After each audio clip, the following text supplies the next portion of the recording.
नमस्कार, आप देख रहे हैं कृषि जागरण। मैं हूं आपके साथ रूबी चक्रवर्ती। बढ़ेंगे आज की टॉप हेडलाइंस की ओर। किसानों के लिए खुशखबरी, 50% सब्सिडी पर मिल रही है खेती की मशीन। आईटीसी मिशन मिलेट ने अनावरण समारोह के साथ अंतर्राष्ट्रीय बाजरा वर्ष का किया आयोजन। सेब के किसानों के लिए खुशखबरी, हिमाचल सरकार ने लिया बड़ा फैसला। अब घर बैठे पेटीएम से 70 रुपए किलो खरीद सकेंगे टमाटर, तुरंत करें ऑर्डर। दिल्ली एनसीआर से महाराष्ट्र और उत्तराखंड तक मानसून की बरसात, कई जिलों में बारिश का अलर्ट जारी।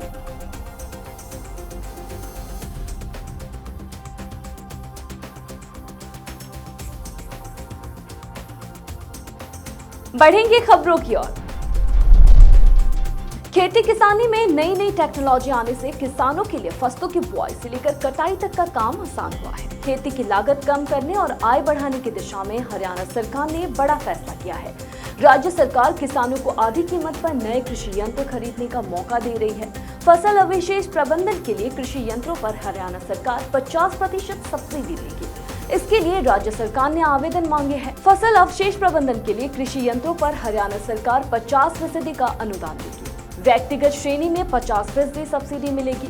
सहकारी समिति, एफपीओ और पंचायत द्वारा किसानों के लिए कस्टम हायरिंग सेंटर यानी कि CHC स्थापित करने पर 80% अनुदान मिलेगा। आईटीसी मिशन मिलेट ने अनावरण समारोह के साथ अंतर्राष्ट्रीय बाजरा वर्ष का आयोजन किया है, जिसमें आईटीसी में कृषि और आईटी व्यवसायों के प्रमुख श्री एस शिव कुमार ने संबोधन में कहा कि बाजरा को बढ़ावा देने, उनके विशाल पोषण मूल्य और टिकाऊ खेती की क्षमता को पहचानने के लिए आईटीसी की स्थायी प्रतिबद्धता को प्रदर्शित करने का वादा करता है। आगे उन्होंने कहा कि हम अपने आहार में बाजरा के महत्व और एक स्वस्थ और भविष्य के निर्माण में उनकी भूमिका के बारे में जागरूकता बढ़ाने के लिए एक यात्रा शुरू करते हैं। किसान की दृष्टि से भी देखती है और कंज्यूमर की दृष्टि से भी देखती है, और इसको लेकर बैलेंस कैसे बने, और दोनों तरफ से देखने के बाद में जहां एक्सपोर्ट की पॉलिसी है उसमें कब ड्यूटी लगानी है, कब रोक लगानी है, इन सारे के ऊपर निश्चित रूप से चर्चा होने के बाद में निर्णय लिए जाते हैं।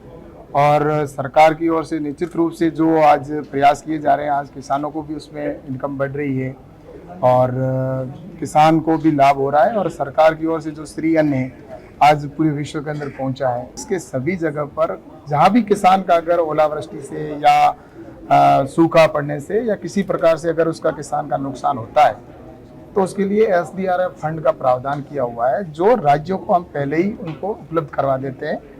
और उसके बाद में अगर उससे भी, उस फंड से भी ज़्यादा अगर उस प्रदेश के अंदर किसानों का नुकसान हुआ है तो फिर राज्य डिमांड करता है, तो उसके आधार पर NDRF फंड जो से हम यहाँ पर एक कमेटी भेजते हैं और वो कमेटी उसका निर्धारण करके और कितना देना है तो NDRF fund, national disaster fund से मिलता है। तो मुझे लगता है कि ऐसा कोई अगर प्रपोजल आएगा किसी प्रदेश से तो नेशनल डिजास्टर फंड से उनको किसानों को निश्चित रूप से दिया जाएगा, वरना SDRF का फंड है वो राज्य सरकार के पास में ऑलरेडी भारत सरकार का उपलब्ध रहता है। हिमाचल प्रदेश की कांग्रेस सरकार ने सेब की खेती करने वाले किसानों और कारोबारी को एक बड़ी सौगात दी। सरकार ने सेब की बिक्री पर भ्रम को खत्म करते हुए कहा कि राज्य में सेब सहित सभी फलों की बिक्री बक्सों के नहीं बल्कि वजन यानी कि किलोग्राम के हिसाब से होगी। यदि कोई कारोबारी इन नियमों का सही से पालन नहीं करती है तो उनके खिलाफ कार्रवाई की जाएगी। हिमाचल प्रदेश के बागवानी मंत्री जगत सिंह नेगी ने कहा कि राज्य में सेब सहित सभी फलों को बक्सों के हिसाब से नहीं बल्कि किलो के हिसाब से बेचा जाएगा। उन्होंने आगे कहा कि नियमों का उल्लंघन करने वालों पर सख्त कार्रवाई की जाएगी। साथ ही यह भी आश्वासन दिया कि अब से हिमाचल में किलोग्राम के हिसाब से ही सेब बेची जाएगी। यदि आप भी सब्जी मंडी या पड़ोस की दुकान पर 150 या 200 रुपए टमाटर खरीद आपकी जेब ढीली कर रहे हैं तो आपके लिए अच्छी खबर है। आप घर बैठे मोबाइल पर सिर्फ 70 रुपए में टमाटर की खरीदारी कर सकते हैं। ये सुविधा पेमेंट एवं पेटीएम पर मिल रहा है। इसके लिए पेटीएम ने राष्ट्रीय सहकारी उपभोक्ता महासंघ के साथ मिलकर पेटीएम ONDC प्लेटफॉर्म के माध्यम से ये खास सुविधा शुरू की है। इसके तहत दिल्ली NCR में यूजर्स को 70 रुपए प्रति किलोग्राम पर सब्सिडी वाले टमाटर खरीदने को मिलेंगे। हालांकि ये प्रत्येक यूजर को एक सप्ताह में 2 किलोग्राम तक टमाटर खरीदने की सुविधा मिलेगी। बता दें कि पेटीएम ONDC प्लेटफॉर्म पर खास विंडो उपलब्ध है, जिसके तहत यूजर्स को भारत सरकार द्वारा समर्थित open network for digital commerce ONDC के साथ ग्रोसरी और फूड के अलावा कपड़ों और अन्य सामानों की खरीदारी करने का मौका मिलता है।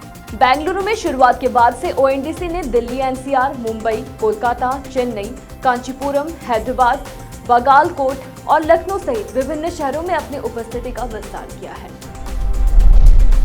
मॉनसून सीजन में बादल खूब बरस रहे हैं। दिल्ली से लेकर नोएडा तक झमाझम बारिश हो रही है। बुधवार की सुबह ही तेज बारिश के साथ हुई। वहीं नोएडा में भी खूब पानी बरस रहा है। ग्रेटर नोएडा में बुधवार को स्कूल बंद कर दिए गए।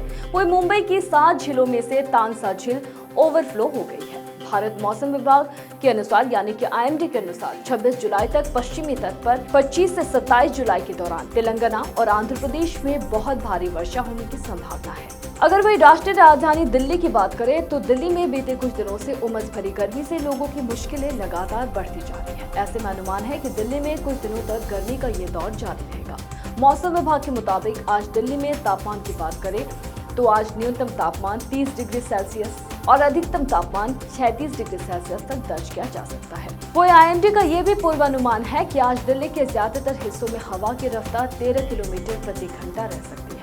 वही मौसम विभाग की ताजा अपडेट के मुताबिक आज देश भर के कई राज्यों में हल्की से भारी बारिश का अलर्ट जारी किया गया है। बारिश का ये सिलसिला इस महीने की आखिरी तारीख तक बना रह सकता है। उत्तराखंड, पंजाब, हरियाणा, पश्चिम उत्तर प्रदेश, हिमाचल प्रदेश और पूर्वी राजस्थान में 28 जुलाई तक भारी बारिश होने की संभावना जताई गई है। वही 26 से 29 जुलाई के दौरान असम, मेघालय, नागालैंड, मणिपुर, मिजोरम और त्रिपुरा में तेज हवाओं के साथ बारिश होने की संभावना है। वही मौसम से जुड़ी अधिक जानकारी के लिए आप IMD के आधिकारिक वेबसाइट पर जाएं या फिर अपनी सुविधा के अनुसार 011-2434-4599 से संपर्क कर सकते हैं। फिलहाल कृषि जागरण में मेरे साथ इतना ही। खबरों का सिलसिला जारी रहेगा। अधिक जानकारी के लिए बने रहिए हमारे साथ यानी कि कृषि जागरण के साथ। धन्यवाद।